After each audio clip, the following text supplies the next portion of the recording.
It was a really surprising year. When you look at the players that were eliminated before him, I think the biggest surprises were, I mean, honestly, almost all of them. When you look at top in the 5th, 6th spot, we had El Siop, former world champion with Nova, and Pedro, our former world number 2. And then it was Sub in 4th place, who only was beaten by Mohamed Light, Riley, and Lucas.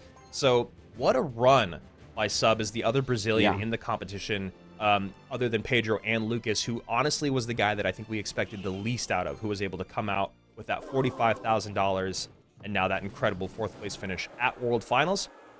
Kita, on the other side of it, when you talk about him and what he did with Bob Gaming, you know, that was an 8th place and a 4th place. When you talk about World Finals, though, it was only 8th place. So both these guys, seasoned vets. Kitashiyan with the mortar bait deck once again, and Sub with the log. Interesting. Yeah, I think that I'm so bummed, Juice, because like we always talk about the you know, the meta of the tournament and how it evolves over the weekend. I'm pretty sure this deck will not be seen much tomorrow. Yeah, I agree with that. I think that I don't know. I think it's been struggling so far today. We'll see if Kitashiyan will have a chance going against a Roll Giant Dark Prince deck. I think this Dark Prince is going to do a good job of helping out with splash damage. I'm interested to see if he does have the E-Spirit, though. This E-Spirit could be really helpful versus the bats in this match. Interesting. Little interesting mix here. Fine. 2809 to 2528 as a miner goes in behind the tower here, Witch up high. Evo Witch. I really like Evo Witch here. I think that Evo Witch is just super, like, strong card in general, but especially when Kitashiyan doesn't have a big spell to deal with her. If Sub's able to just protect his Evo Witch, I think he's gonna have a really strong chance. Totally. I mean, no big spell to deal with it, and then you also got to think about the frustration of having the Cannoneer to deal with all those skellies. So Fireball out, and we see Kitashiyan go heavy, heavy, heavy here with the Skeleton Dragons at the bridge. But Juicy, just as you called it out, that Evo Witch untouchable. How are you going to deal with her? Kita's going to have to figure that out over the next 3.5 minutes. Yeah, no arrows in cycle either. This Cannoneer is struggling to deal with the skeletons. Fireball's dropping on top of the Goblin Demolisher, and that's going to turn it into wall breaker form immediately, not getting much value. Roll Giant only gets 1 hit, but Sub has yet another Witch on the board, preparing for the defense, and he also does have the E-Spirit. Great versus the bats, but also great for cycling multiple Witches on the board. And there we go. Miner goes behind the Witch to try to deal with it. E-Spirit comes in. Not even the Evo Witch, and Kitashiyan still cannot deal with it. So nothing but trouble so far for Kita. Has to use the Evo Mortar defensively. You never love to do that. That's exactly what I was going to say. I think that it's going to be even more difficult now because that's really what this deck really thrives on. Defending with your regular mortar, or just trying to get to the Evo Mortar cycle and then making a power play once it is there. The fact that he has to play 2 more mortars to get back to it not only means that maybe he can't break through, but it's just going to be so much more difficult for him to make anything happen. Wait, missed Fireball. That could help, could open the door just a little bit. We'll see. As you see the pile up of fireballable units at the bridge. And Miner to the opposite lane. Wait a second. Evo Bats don't die to E-Spirit. Yeah. Really nice Skelly Kite into the Witch, though. Well played. Wow. Beautifully played there by Sub. A little bit of a recovery. Wasn't, you know, wasn't all said and done or by any means just by missing the fireball, but a great job recovering there. My goodness. Miner's getting more chip damage. Wallbreaker mode does connect. Sub still this is what I'm happy to see from Kita now, Juice, is he's just kind of playing defense. He's creating a little bit of pressure opposite lane. He's using his Miner to get damage on tower instead of trying to focus on the Witch back behind enemy lines. And I think, well, there we go. He's going to try it again right now. Miner goes right on top of the Witch, but there's just no way to take her out. Oh, he gets it. He gets it. Mortar a pressure in the left-hand lane, but I don't think it's going to be able to lock once again. And now he doesn't have Mortar for defense. Sub knows that he's going in. He goes for the pre-E-Spear on the bats. And this RG's locked, Andrew. Wow, the pre-E-Spirit plus that Witch shot just took every swarm unit off the board. Beautiful stuff there. Dark Prince connects on the left-hand side. Still trying to defend the right. Miner goes in. Nothing to be done here. and a nice clean victory for Sub. We won't give it too clean, but a nice victory for Sub. Sub pretty excited of that win. I mean, he had a good matchup. He made a mistake, but he was able to hold on. Good on Kita for really applying pressure in the right way, in the perfect way to try to make that comeback. But Sub, once again, just recovering fantastically. And we will be heading to game number 2, Sub up 1 match. Correct card in cycle. There's just so much creativity that comes into deck picking in Clash Royale, especially in duels formatting, which is part of the reason why we're all here. It is so much fun to see the pros not only play, but craft different decks and mini metas within the CRL League.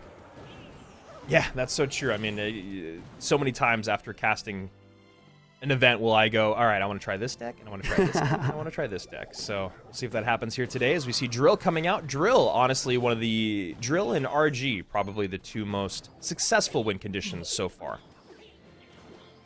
So true. Yeah, I didn't really think about it, but Roll Giant a little bit not as used recently just because of the Evo Hunter nerf as well as the Lightning nerf.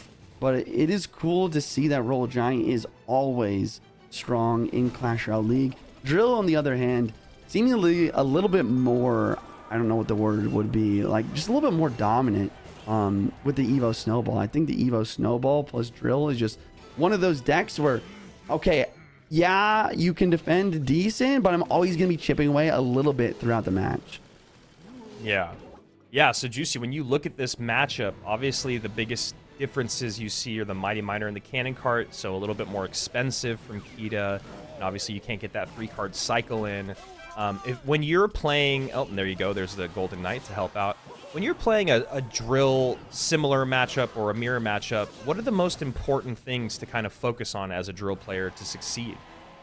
Great question. I think the biggest thing in this specific meta is the Evo Snowball. The Evo Snowball getting in cycle quickly is important, but it's also important to be prepared for when it comes through on your side of the map. For example, Kitashiyan, he does not have the bar barrel, so even if he plays the Ghost, which is a good counter to the Drill, Evo Snowball can do a great job of cleaning that up. And then being able to drop another troop later is very difficult too, because the Evo Snowball kind of pull effect stays on the board for a solid amount of time. It's definitely like a second or a second and a half. And I think that's going to put Sub at an advantage here, just being able to have the Barbarian Barrel, but also the Bomber doing a great job of being able to counter the Drill from the side instead of on top, preventing this Snowball from getting lots of value. And that's why we pay you the big bucks there, Juicy. Beautifully broken down. I do believe that that is all the things that you need to pay attention to when you're talking about that mirror matchup. I mean, the bar barrel, really, I love that you pointed out the bar barrel. Such a simple, such a cheap card. Honestly, an underutilized card that's starting to show up a little bit more in the meta these days. And that is such a great point because Evo Snowball is so powerful. It is one of the few cards that can stop that first Goblin, bait out that Snowball, and then in turn allow you to get a second card down that will not be as punished. So great stuff there. We'll see if Kitashiyan and Sub are listening in on the broadcast as we see a nice push here coming across the bridge. Golden Knight ability maybe just a hair early. Still trying to keep that cannon card alive. Nice defense from Sub. 2250 the lowest tower, or Sub 2162 in this very close mirror matchup. Snowball comes through, Mirror-ish matchup. Out some of the Spear Goblins. The Goblins are connecting. This is such a fascinating match. I think that, wow, nice prediction of the Marcher. Yep. Okay, so I just want to quickly break down what's happening. Basically, Sub has realized his advantage with the Drill. Kitashiyan has realized his disadvantage with the Drill. So instead, he's trying to break through with his units. He's making big pushes with the Golden Knight, Magic Archer, the Cannon Cart, realizing that Sub has really good Drill counters. If Kitashiyan is able to make a really solid play on offense to get a Cannon Cart or maybe even a Magic Archer connection, that could quickly shift the tides of this match. It's a great call there, Juicy, and it's honestly very similar. In there we see the exact thing that you talked about. Bomber out, bait out the Evo Snowball, then the barrel comes in. Great cleanup there from Sub. And what I was just going to say, Juice, is it's kind of similar to game number 1 where it feels like, as you were just talking about, Kitashiyan using units instead of Drill to break through. Kind of like he's figuring it out, but maybe just a little bit too late. Maybe just a little bit too much damage done. But you can see there, honestly, getting a little bit of drill damage in, trying to get the Golden Knight down to bring out the ability. We see the ability from the Monk going to the opposite lane. So nice play there by Sub as a drill comes in. Bomber played way down low. Royal Ghost on tower. This is huge, Juice. And the cannon card locks as well. Magic Archer on tower. Wait a second. There Wow. it is. Huge swing. Only 15 seconds on the clock. Maybe Sub can make the comeback. Here's the Evo Snowball and the poisoned Ice Spirit.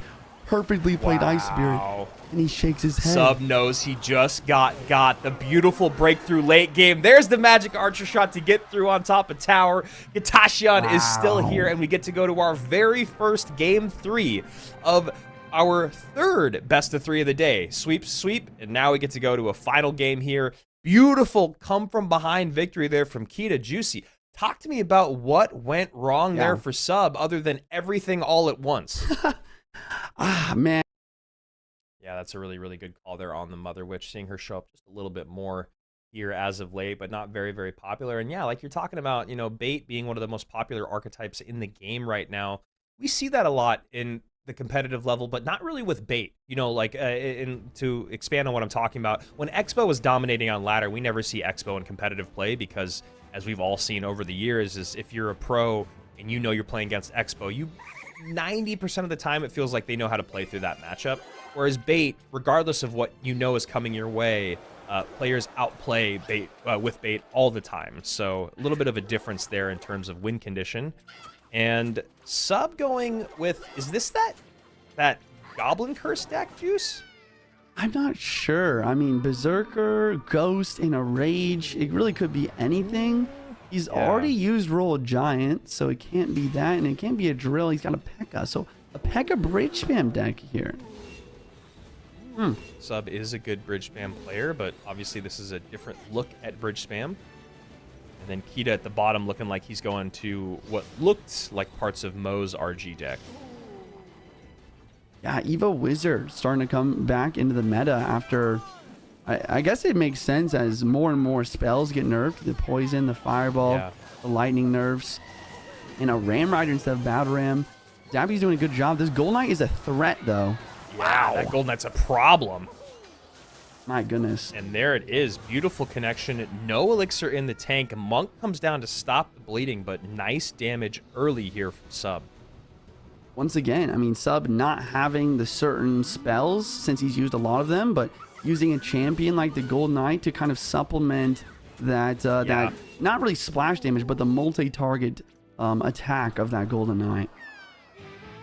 And also the Berserker is just, I love the Berserker. Me too. I love how strong she is defensively. It's like having a little prince that's charged up defensively for you immediately. You know, it's just, I love the sounds it makes. I love its attack speed, all of it. It's just a great card. Yeah, I mean, the other cool thing is there's really nothing else like that in the game. The most like, I guess the most, like, the card that maybe you could say is like it is like Goblins, but I mean, Berserker survives. Wait, this P.E.K.K.A. is scaring me. Okay, wait, the Rage? Yep. I mean, that's trouble again. You knew the Tombstone was the only option. Gosh. And Sub might have just done it right there. 2 massive Evo P.E.K.K.A. hits on the tower. Evo Executioner in the back to clean up the counter push, so you know that Kita can't really do anything here. So he goes RG opposite, and that's a pretty good call because the P.E.K.K.A. comes out. So this is looking for a tower trade situation here. Zappy's on defense. Berserker and Golden Knight on defense to the right for Sub. Executioner does not lock onto the Zappies. Good defense for both players, but Kit is getting some damage back. Sub's looking to counter push. And a late Golden Knight ability, maybe. No, doesn't. Decides to wait. Now the ability can come in. It's back. And there it is. Zappy's dropping on defense. Wow, this match is getting a little wild. I mean, Kit's doing a great job of kind of, I don't know, splitting up the damage on both sides. But this P.E.K.K.A. is a monster to deal with, especially when paired with the Rage, Executioner, or Golden Knight. I was just going to say, it feels like Sub should have won this game like 3 times. But then you look and you see he's only actually behind by like 400 HP. So great work staying alive does Kita. Now the curse comes down defensively. And still, great defense. You can see Sub now getting a little frustrated, wondering, why can I not break through here? And once again, it feels like Kita is kind of figuring things out. as we're getting deeper into overtime. 1 minute, 5 seconds remain. 826 lowest tower on the board belongs to Kitashiyan. Sub with 1210 on his top right tower. Monk on defense. Wizard splashing absolutely Oh, that connection is everything. there. Does he have it? He tries to roll Huge. giant to block, but he misclicks, and the Golden Knight wins the game. Sub taking game number 3, Kit with his hand on the top of his head. It's just so sad. Such a sad interaction there with the Golden Knight. It's so sad.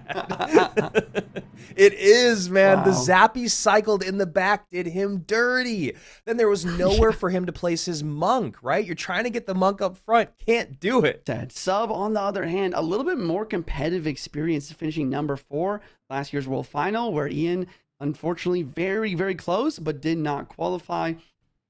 We'll see. We'll see what's happening here. I think another thing here is that Sub, once again, made 2 big mistakes in his first match of the day. Yeah. He was still able to win the best of 3, but he really needs to clean those up, especially playing against a player of Ian's caliber. Yeah, and I think the other thing that goes with this is because I think the Ian is the favorite because of what he does in the space, and then you look at that 100% win rate. It's going to be really, really interesting to see if Ian can kind of put the pedal to the metal here when he really needs to. So there we go. Ian, top of your screen. Valk, Fire Spirit, Snowball. Sub coming out with Evo, Snowball, and Drill already. Poison drop it down I was on going the to say, left honestly, side. it looks like Ian is a little sick, Juice. You know, I saw him blow his nose there. Oh, that's true. Being in bed. So I do wonder if that's going to affect his, his mental state at all. Huh. I would not have put that together with my eyeballs, but yeah, maybe sick, maybe some allergies, but I'm sure maybe it'll be like the flu, maybe it'll be like a flu game. Maybe he's going to play even better now.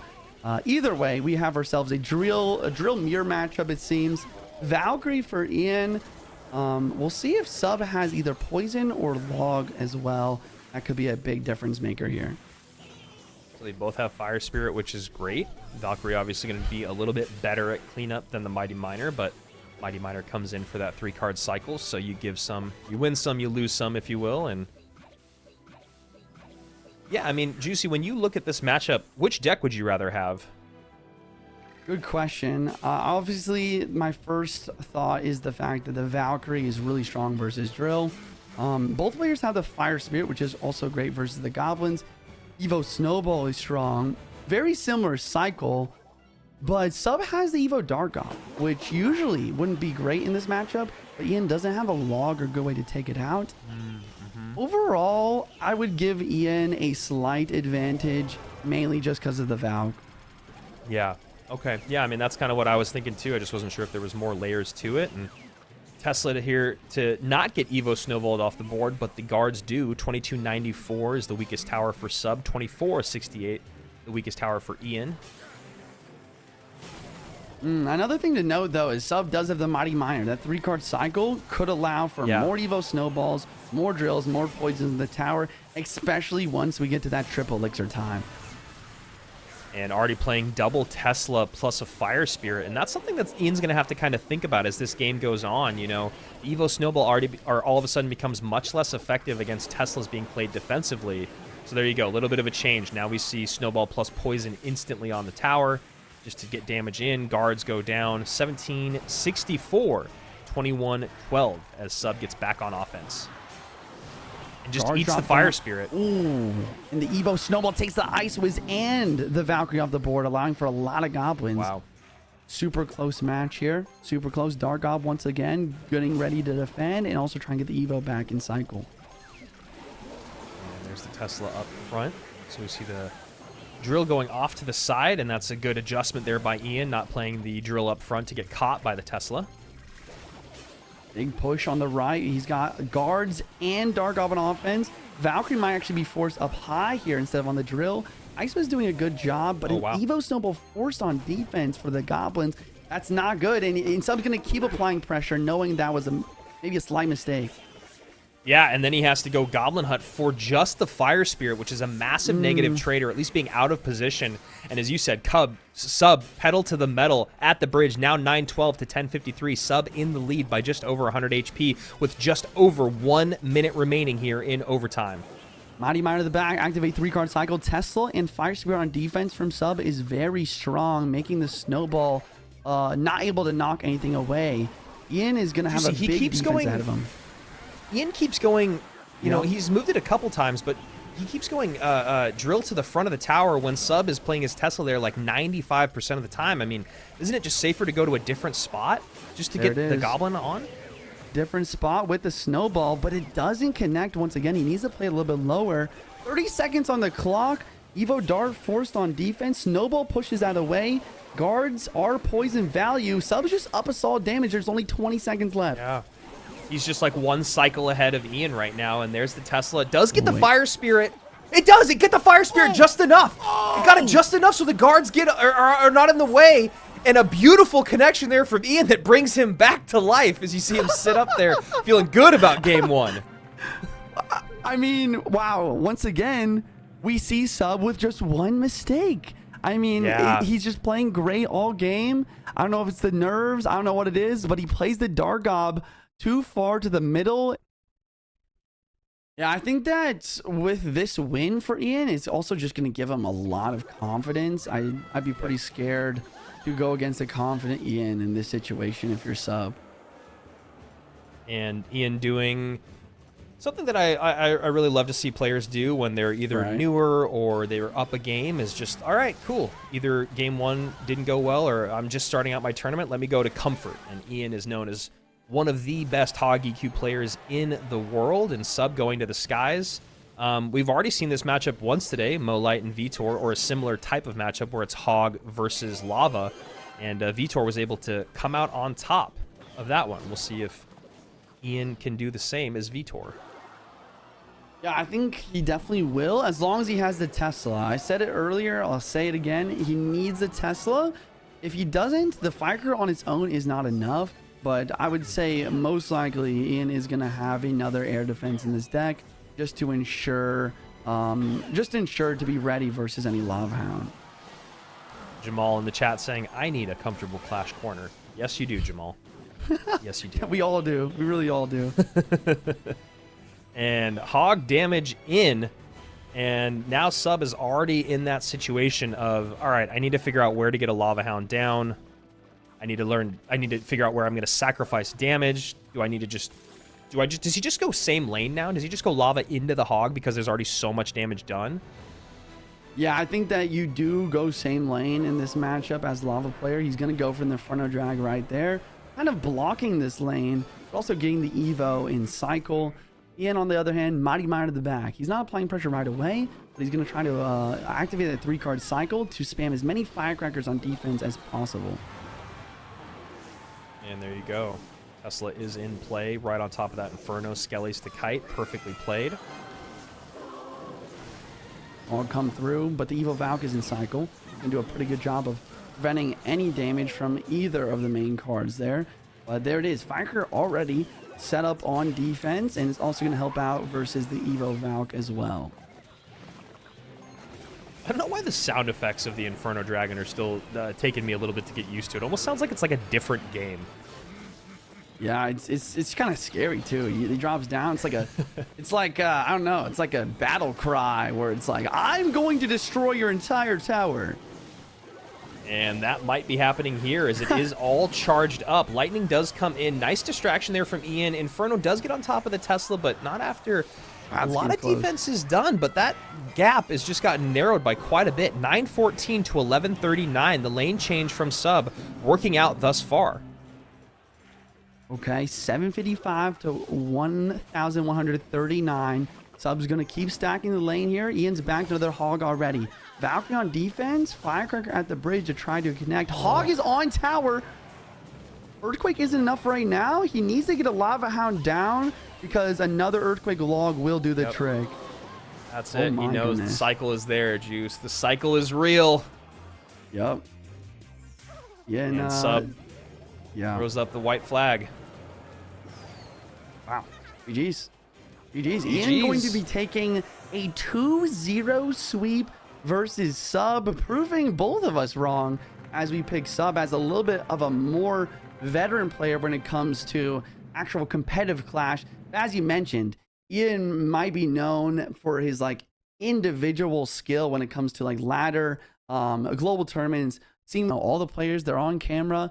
We have thousands of people watching right now across all the streaming platforms. There's a lot of pressure that goes into this. Rooney can't help but root for him a little bit though. I mean, that wink to the camera, and also as a fellow content creator. Let's see what he's got. Let's see if he can make the upset here that no one expects for him to make. Yeah, we do love a good upset. Always. Okay. Maybe roll Giant after seeing the E-Spirit. A lot of times when you see an E-Spirit, especially with the Monk, you're going to be seeing RG. Sub with a Barbarian Barrel, on the other hand.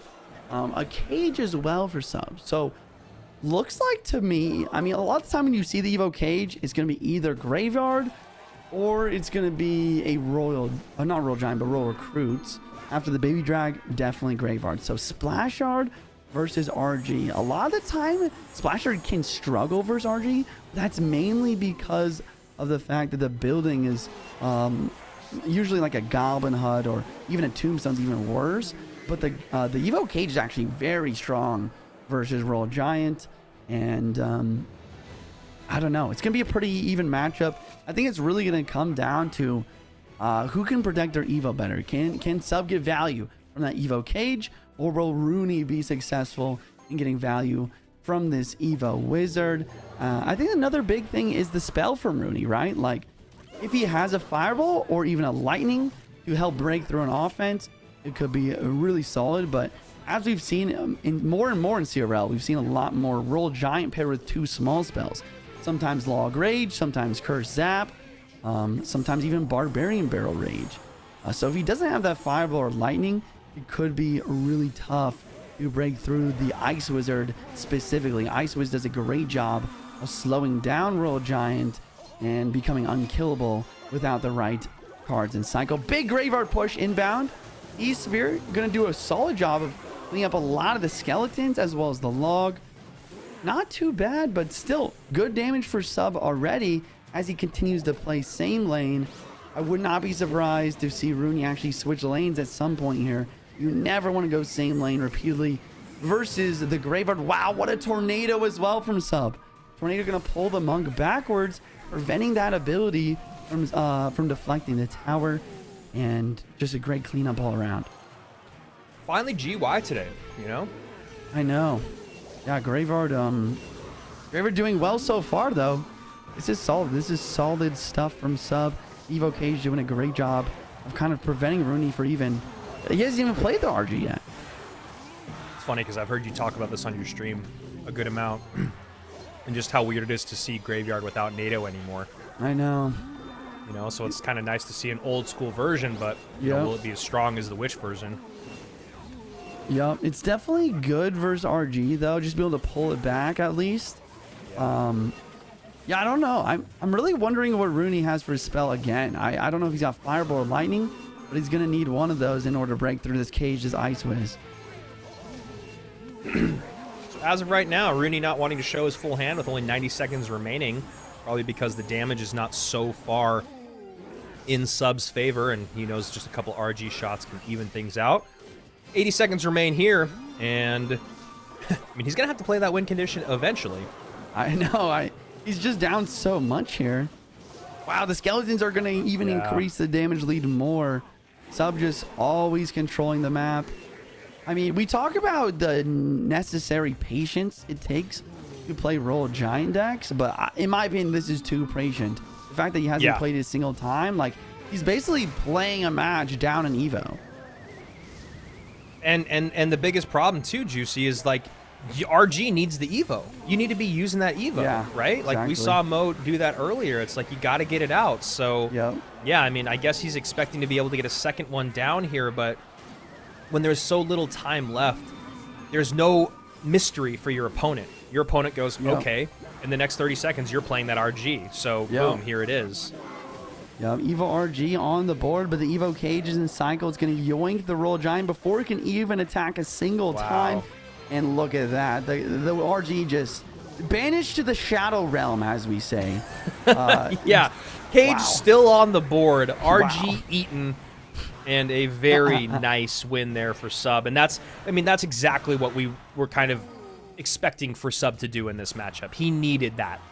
Yeah, yeah. And once again, or maybe not once again, but as I didn't see a single mistake in this game. I think that Sub has struggled with that so far today. Yeah. But this game locked in, 0 mistakes, perfect gameplay, offensive sequence, defensive sequence, all around great. Rooney on the other hand, just I don't know, seemingly too patient with that RG, like we talked about. Yeah, and that's kind of what, not see it one time in competitive play anywhere, and it makes sense. And here we go. Players have finally picked their decks as we get into game number 2 here. Rooney back up against the wall. Sub game in hand using Graveyard. Splash Yard, honestly, for the first time that we saw today, and probably the only time. Archers from Rooney. Interesting. Archers in a Barbarian build. Maybe the Electro Giant we saw earlier. Sub with some Archers as well. And a Witch for Rooney. Interesting. That almost looks like it could be Graveyard down at the bottom of the screen. Yeah, maybe just a reversal in a way. We have Graveyard versus Royal Giant at the top now. A little bit different though, because well, Archers are a fantastic counter to Graveyard. Yeah, that's very true. Wishing he had them last game, but we'll see what he's got here. A little bit late on that ability, as he's probably trying to get that Fish Boy on top of one of the Skellies as opposed to Skeleton King, and now having to spend a little bit more defensively. Yeah, that's a lot of damage. Yeah, Gauntlet's just going to get completely taken out there. Fireball comes through, using his elixir advantage to convert to 1 Fireball. Part of me thinks that Fireball was not a good play, though. I mean, like you said, the Skelly King is sneaking through, taking out the Gauntlet. In that situation, maybe a Royal Giant the bridge is the right play with Gauntlet out of cycle. I agree. So I was saying that was a lot of damage with the Skeleton King getting on the hut, and then the Fireball came in, and I completely agree. I was thinking exactly what you're talking about of like, okay, now the defensive building is out of cycle, taking a lot more than it should have, but yeah, not capitalizing well. Great call.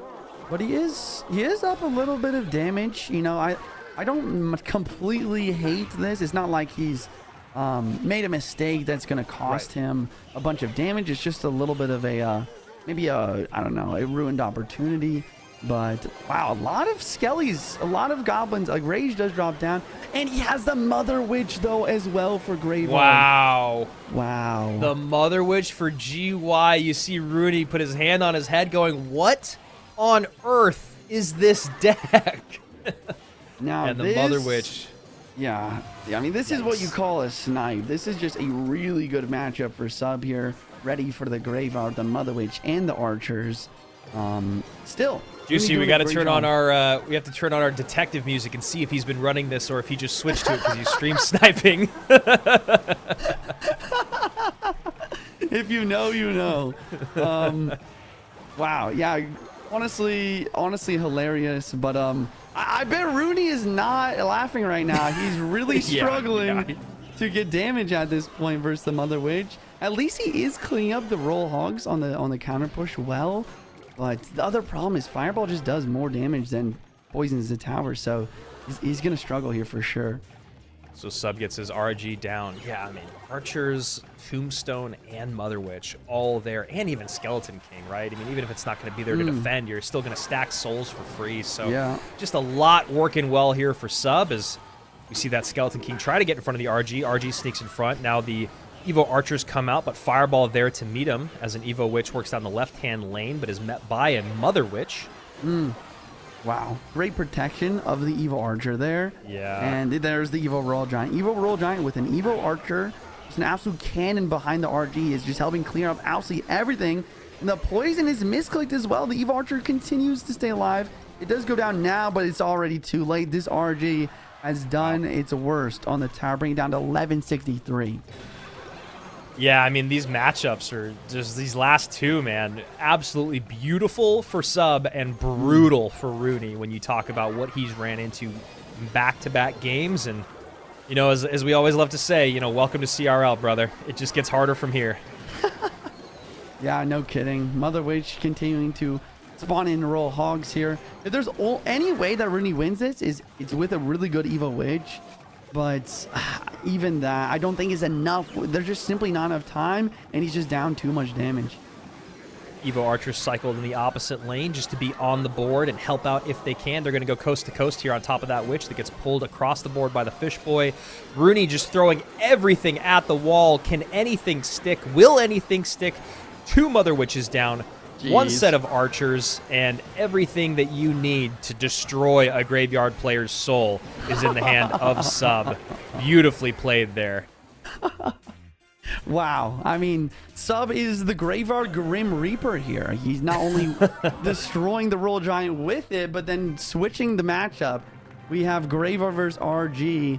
Rooney struggling to break through, and that will be a 2-0 sweep, sending Rooney out of the tournament. The actual meta was of the competition. Well, it is the first CRL of the year. My expectation maybe is that, much like last year, things begin to open up as the season goes on. But, you know, you're playing on screen. You got the first big event of the year. This is where it all gets done. This is where it all matters. And, of course, you want to go to some things that you're comfortable with and maybe not make things too complicated. And speaking of, here we go. First match of the day. Elimination matchup. Ta and Sub to see who will go on and who will go home. Yeah, already starting with a bit of a stop and stare here. So you think maybe of the, you know, the heavy things we saw yesterday. We did see Ta run E-Giant, as I said. I'd be surprised if he started the set with it. We could be seeing Graveyard, but it does just feel like it might be Royal Giant again. Was Sub the only person to run Lava yesterday, or did anybody else do it? A couple people ran it. I think Mo also ran it, and I think it kind of went like 50-50. I remember Mo lost to like Hog Earthquake with Firecracker, and then yeah, I'm having a hard time remembering how the other one went. But in general, Lava not seen as much as we thought we would. Bait we didn't see as much as we thought we would. We saw it more than, you know, more towards the end of the day. Same with Graveyard. First half of the day, no Graveyard. Second half of the day, a lot of Graveyard. And then sadly for me, Mortar started off very strong and then ended very, very poorly, other than Igor showing. And then Drill, man. Drill was everywhere. That was actually, I'm so glad we started with it because I keep wanting to call him Joss. Juicy and I were talking about how Valkyrie and then 1 elixir cards like Skeletons and Fire Spirit just might show up a lot today. And the Mega Knight in the back. And, you know, I'm curious about this, getting to see CRL and this level of competitive play for today, and the Bar Barrel to hold things high almost creates a lineup for the Magic Archer onto the Little Prince. I'm very curious about we just saw the Goblin Hut being played in the middle. Obviously, Goblin Hut, massive rework. It's not an elixir bank anymore in the same way. Did we see, like, that seems like a strange play to me out of Sub. I mean, we're seeing a lot of Goblin Hut now. I think the biggest thing right there is maybe his cycle was a little bit off. You know, he needed those other cards just in case, more so defensively. The Goblin Hut, it just kind of takes up the map, right? Like, sure, your opponent can come across the board, but they really have to commit to putting in a big push if they want to get rid of it. Otherwise, like you said, it just becomes like a bit of an elixir bank. It just sits there. It doesn't really bank elixir, but it just kind of controls the map. Evo Mega Knight into the middle. It's on that Goblin Hut. Valkyrie pulling everything together, almost pulls the Mega Knight away from the Skeletons, and will still result in a big hit. 2-0-0-3 on the right-hand side, and Ta with about a 500 HP lead and change as we go into sudden death. Yeah, tough interaction there with the Evo Valkyrie, just pulling the Mega Knight close enough to not jump on the Skeletons. Obviously, Sub going for that King Tower activation, but not able to pull it off. And then this is, you know, the cool thing about Goblin Hut that we're seeing now is like, all right, we're going to play it up high so that the units that you're playing defensively on your side of the river or on your side of the bridge are going to spawn goblins, and now you have this swarm to deal with. And now you have to decide, do I want to use a big spell or do I want to eat damage? And Ta goes for the second option. Poison's getting involved early for Sub as we reach the final 90 seconds of gameplay, and that's been the biggest chunk of damage so far. Golden Knight up high, Bar Barrel to try to get on top of that Ewis. Yeah. It's like Anton in the chat here saying Valkyrie selling and Evo Valk selling, and yeah, that's exactly it. It's tough when those Evos, you know, they have great interactions, and we were saying yesterday, Evo Valk, wow, and that is tough, man. Boy. Just behind on the barrel, Magic Archer's at the bridge, does get on top of the bar barrel, so, but it should get a lineup here still on the Valk. Absolutely devastating. That's game right there. Sub knows it. Yeah, that's absolutely rough, and I know a lot of that began with the Evo Snowball, taking everything and putting it back behind that Princess Tower on the right-hand side and clearing out a path. One of those many things where, you know, a Snowball in the past might have just knocked it to the side. Now able to clear the way for that Mega Knight to connect, and then you get the Magic Archer, and that's all she wrote.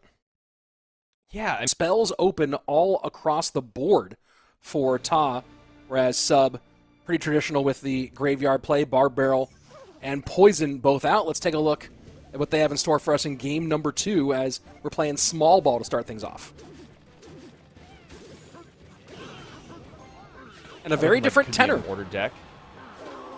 Yeah, absolutely. Just going.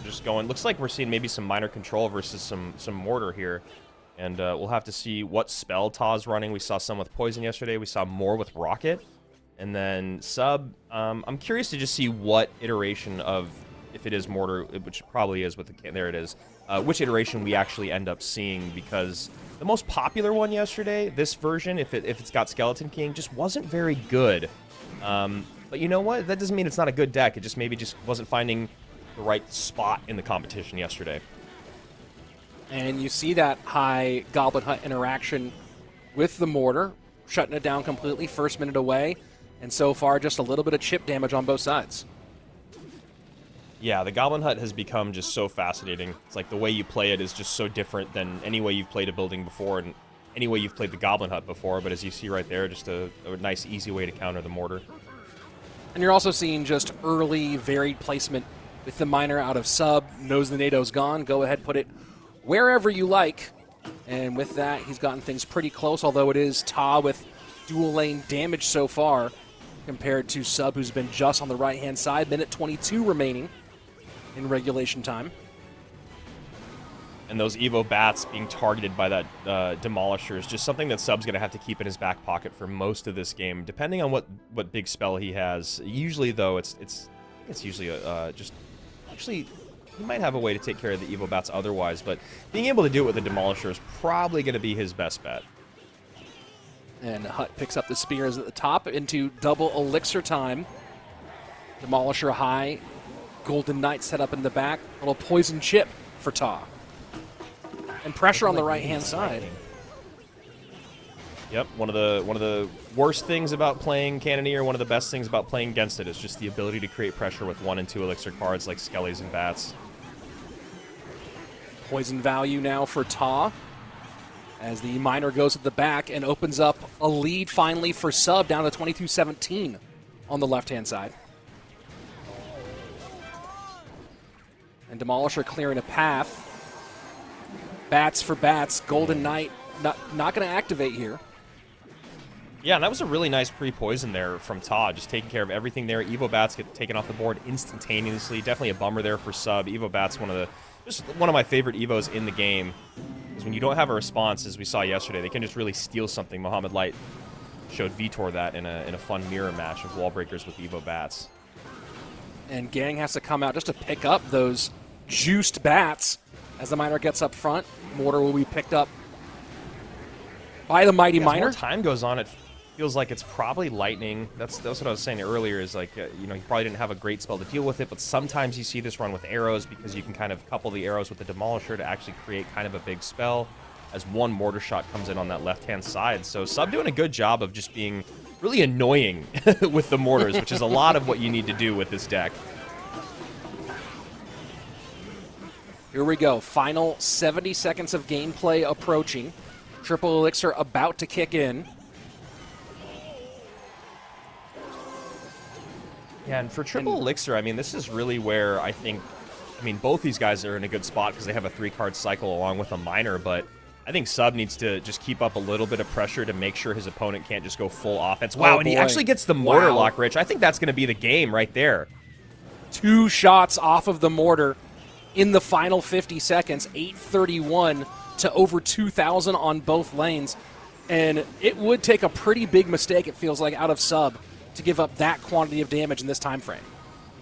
Yep, and there's the lightning that we've been kind of waiting on this whole game. Obviously, as we saw the game kind of develop, we knew it wasn't going to be arrows. Holds on to the lightning the whole time. Nice little final send here from Ta. I mean, this is one of the rough things about playing Cannoneer, which is why it's been coupled with the Demolisher so much, is you all of a sudden have a great way to just take care of everything piling up at the bridge. All those swarm units cleaned up by one Demolisher blowing up. And finally, we see this mortar deck actually pick up a win pretty emphatically. Lightning to kick things off, or to set things off. And, you know, we see, you talk about it picking up a pretty significant win for this deck, but it all really comes down to Sub in game 1 and Ta in game 2, as they both suffered from the same thing, which was just not having enough tanks on the ground. In game 1, that Mega Knight was controlling the board because the Valkyrie had to be in different places, mainly on top of the drill. So then you were trying to control the Mega Knight with the Goblin Hut, Skeletons, and Barb Barrels, and we saw that that just did not work out. So Ta actually does go to Skeleton King, you know, maybe instead of going Graveyard, or maybe he's doing both. We'll see. picked up by the Knight as Sub comes out running bait. And opting for Evo Cage, Evo Dragon is Ta. Yeah, bait was actually, you know, pretty strong yesterday, even though it didn't show up as early as we thought it would. Still did pretty well. Sub misses the log there and also loses the princess, so we see Ta go right in, and hey, it looks like Ta maybe was listening in, decides to go Graveyard, which is, honestly, it's pretty, it feels like the most, if I'm figuring it out, the analyst is probably figuring it out, right? So you could see Sub there having guards, having log, having Evo Tesla. A lot of good ways to respond to Graveyard here. Cannon Cart working on the right-hand side, Skelly King on the left. Plenty of Elixir to deal with that.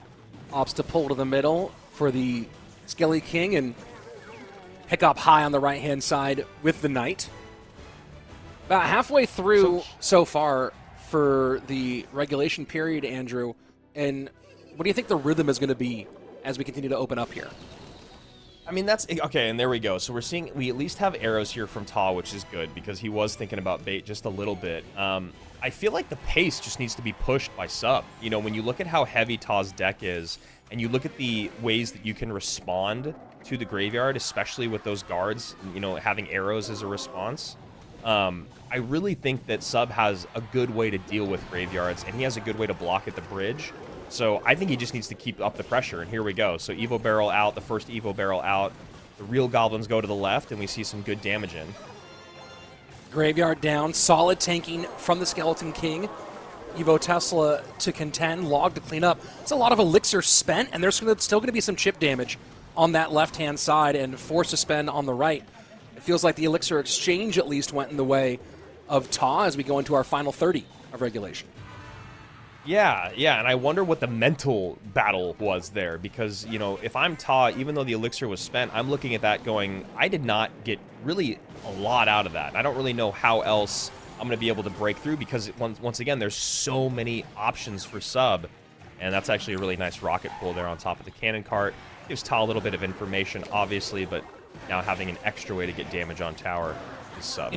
Well, you see the Evo Inferno Dragon, and you think maybe this was part of the idea of covering Royal Giant. Not the same value of targets here on Sub side of the board for the Inferno Dragon as it would have been in that situation. Yeah, it's almost like Ta is trying to cover too many bases right now with the deck that he's got, which you understand because RG was so popular yesterday. But, I mean, we'll see. Like I said, this is a very heavy deck, so it could be pretty easily controlled by this bait deck, but as we all know, small decks or faster decks can get overrun, and this is maybe a moment for that. Evo Tesla catching the cannon. Cannon Cart trying to work on that Tesla. Arrows to clear. Skeletons will get on tower, and that is a significant chunk. Just like that, Ta back in the mix, 1987 on the left-hand side, trailing by a little over 300 HP crosswise top right to bottom left. Yeah, you can kind of feel the pressure here. One of these guys knows they're going to be going home after this game, and they're definitely trying to clean everything up, as it seems damage is coming in no matter what either of them do every single time. It's just obviously about who's going to win that race, as we see a nice big push here on the left-hand side. And the Skeleton King does just barely get in front of the Cannon Cart to tank for it. And now we're going to have the Graveyard tanking for the Cannon Cart as it pushes in, forces the Ice Spirit to pick up. And now suddenly Ta roars into the lead, 40 seconds left, and he's ahead by about 30. Rocket Cycle begins, and you can understand why Sub wants to pin that Cannon Cart in the back. Yeah, the fireball there from Ta to get that first Tesla off the board. Second Tesla has to come down, but damage already done with those skeletons piling up. Still in a decent spot. Is Sub able to get one more rocket out, which means that this push on the left has to do something here for Ta. That's why you see the high Tesla early to block.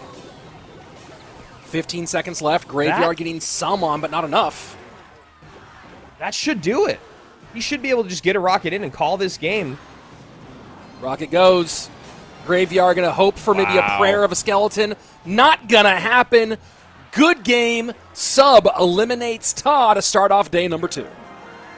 Yeah, that deck from Ta, I just feel like he was trying to cover maybe just a handful too many of bases. It just felt like maybe he could have dropped 1 or 2 archetypes he was looking for and taken that out. You know, I don't know exactly what that deck looks like otherwise, but it just seemed a little bit too heavy as the game went on. It didn't seem to synergize that well. The Inferno Dragon didn't really seem to have a place in that matchup. I mean, obviously a big part of that is just because of the matchup, but just one of those things where the cards don't fall in your favor for Ta.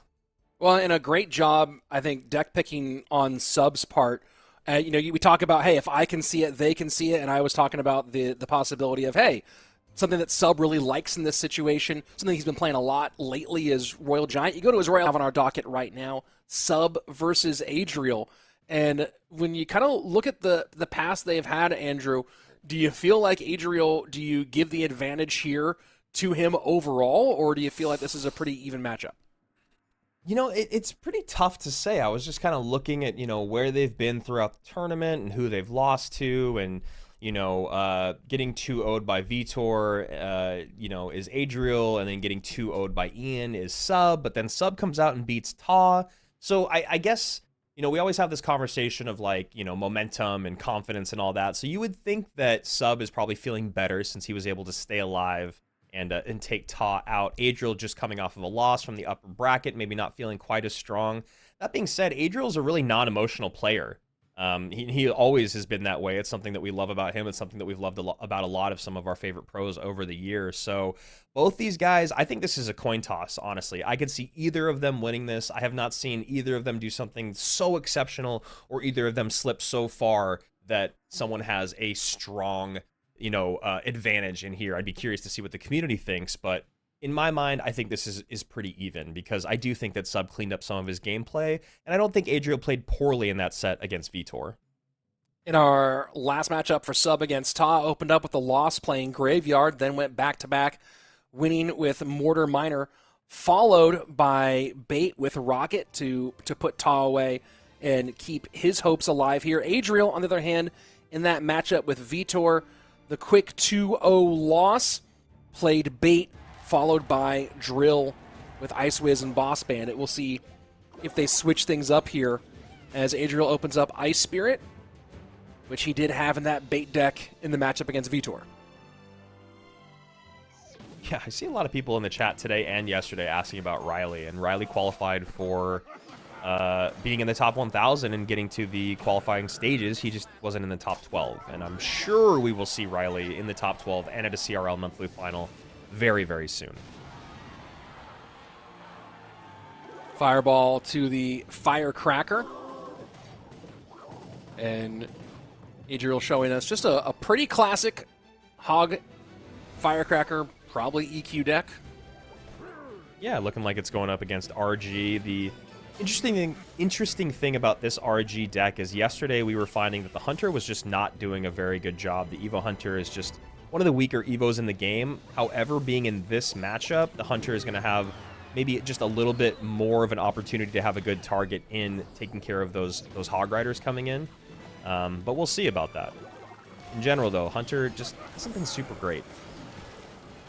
And King Tower activation coming in. Good job by Sub to pull the Mighty Miner out of the way with those skeletons behind, not letting the Hog Rider push it forward to the tower, and now we get the first RG push out of Sub.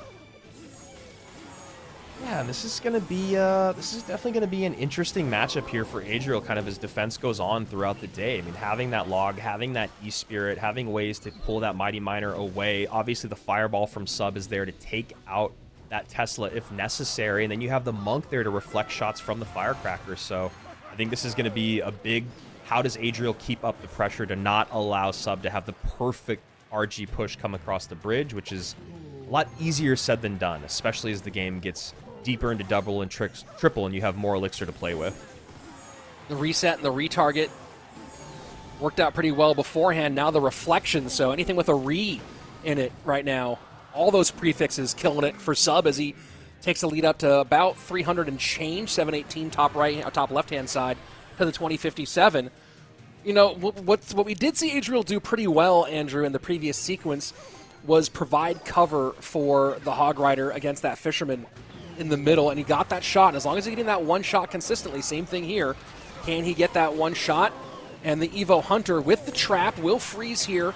Yep. And that's the magic as long as that Evo Hunter is in cycle.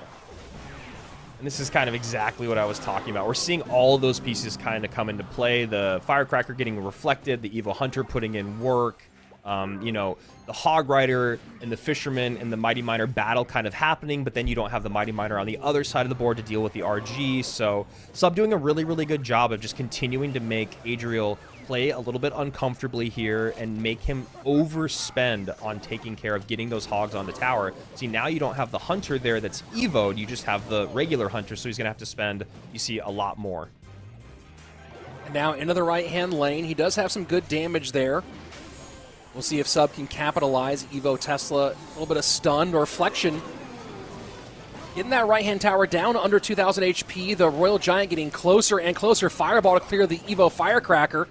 Mighty Miner trying to do its job, but that's going to be a couple of shots and maybe 3 shots. 783 on the right-hand side. It goes from bad to worse for Adriel.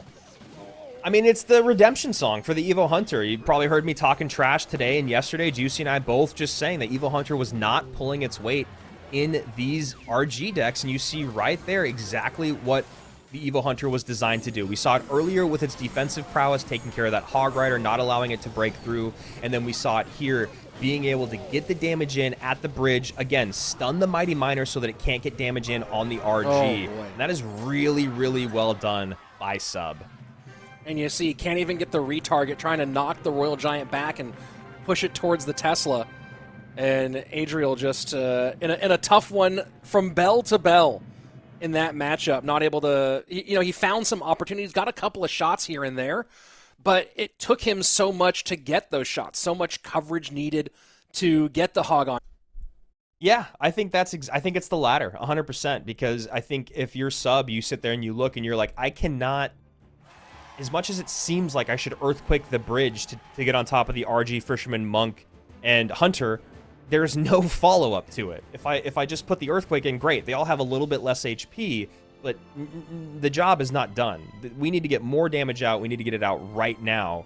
And yeah, I mean, again, just a brutal, brutal matchup there. And now it's all about, can Adriel bounce back and kind of clear his mind of, okay, that just sucked. That was just a bad matchup. I can still win this set. Ghost for Adriel, Phoenix to open things up for Sub. Mother Witch. Saw her a few times yesterday, especially as the day kind of came closer to the end. We were seeing a lot more Graveyard, and Mother Witch ended up being a strong factor in a couple of those matchups. And easy King Tower activation for Sub. Bridge spam here for Adriel. I was going to say, with the Phoenix and the NATO, are we expecting Golden Knight? And there he comes. You know, one thing about Bearded Juicy is he no longer really can cosplay Golden Knight the same way he used to. No, he's growing up. Well, I know, these kids. Maybe that's what we'll have it. We'll add one thing to World Finals as a best glow up competition, and just compare everyone to their pictures from the early seasons of CRL. You and I will have to judge because we've just gotten older and older.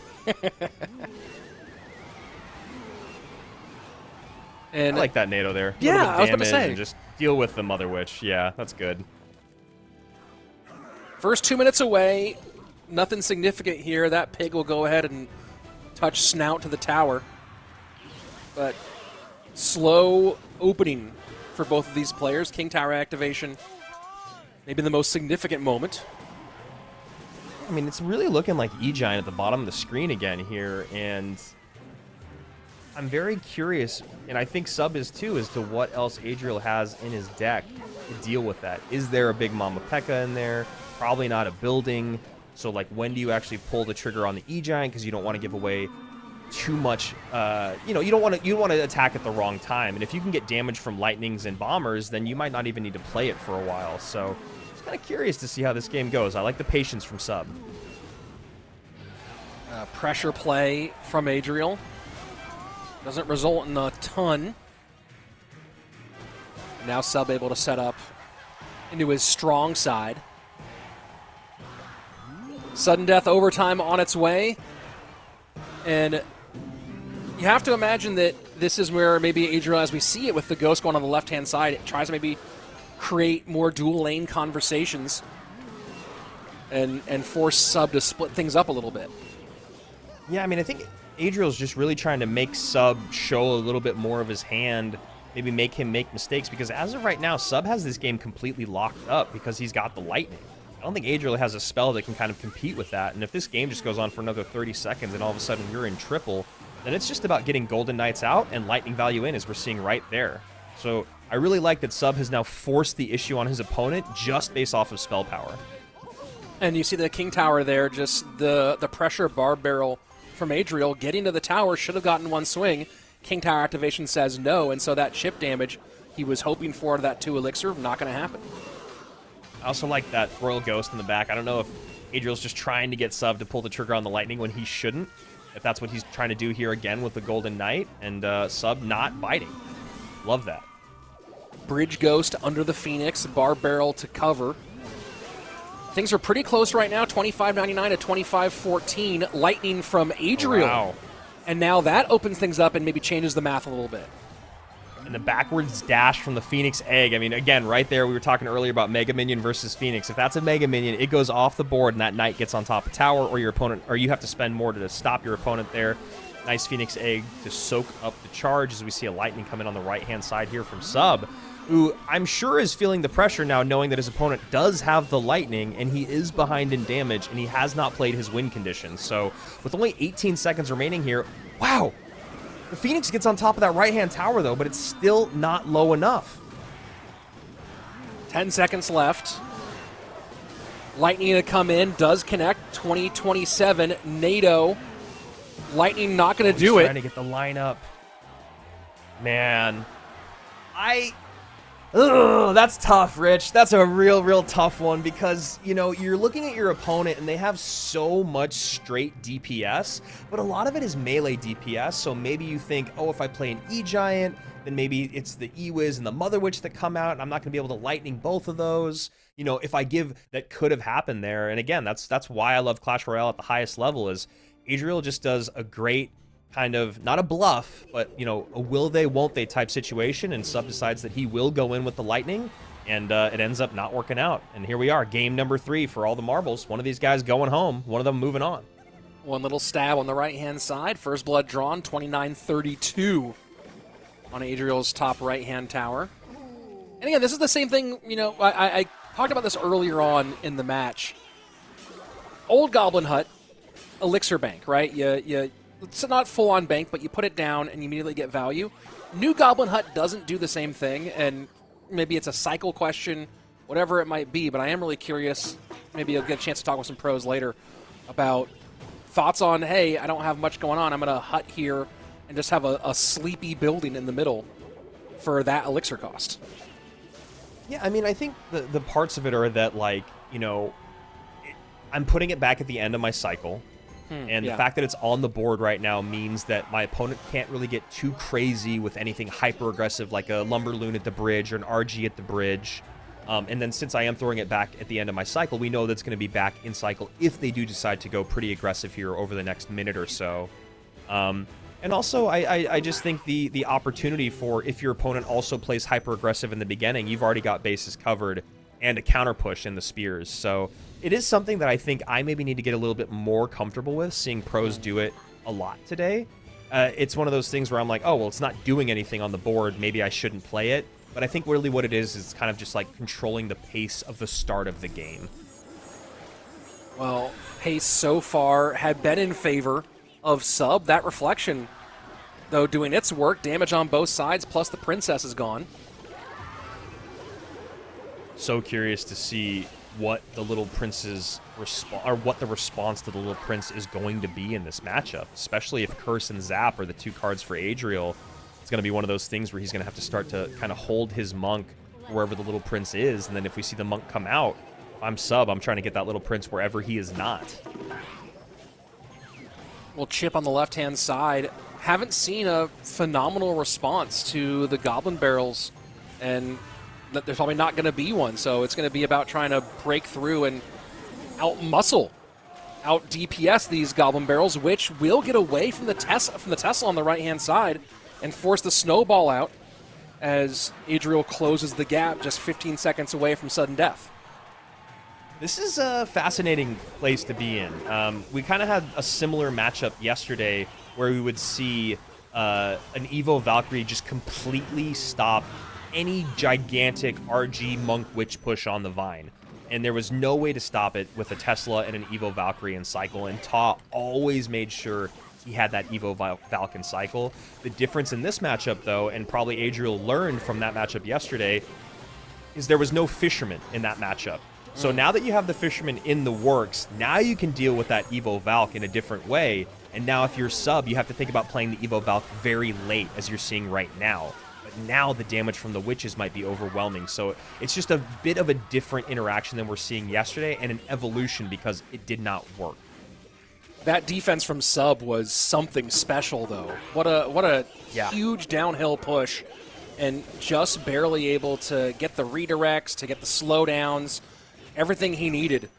And that could have been really, really bad. Instead, as we go into triple elixir, Sub maintains the lead off of that performance.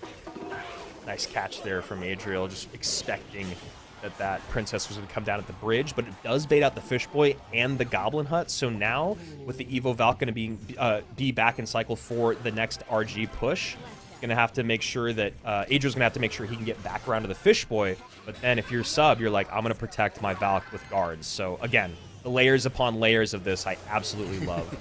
Well, we saw some of the problem there defensively for Adriel on that last barrel to the left-hand side where, you know, one option is to double spell those barrels off, which is a negative trade and doesn't give you as much utility as you might like. Other option is you throw some troops at it. Snowball made more than enough room, and that 1-3-3-7 now 1-1-0-7 and growing, getting worse and worse, and even with the zap, not able to shut it down. Princess connects as well, and Sub gonna KO Adriel and stay alive here in our Dragon League Gold Edition. Love it. Love this from Sub. I mean, yesterday he was a little rocky, little up and down, and I love the patience. I love the poise in this entire best of 3. So much mature, calm. The fact that, you know, Ian coming into this with the first round bye, there were the Rileys and the Moogies of the world in our qualifiers. There were huge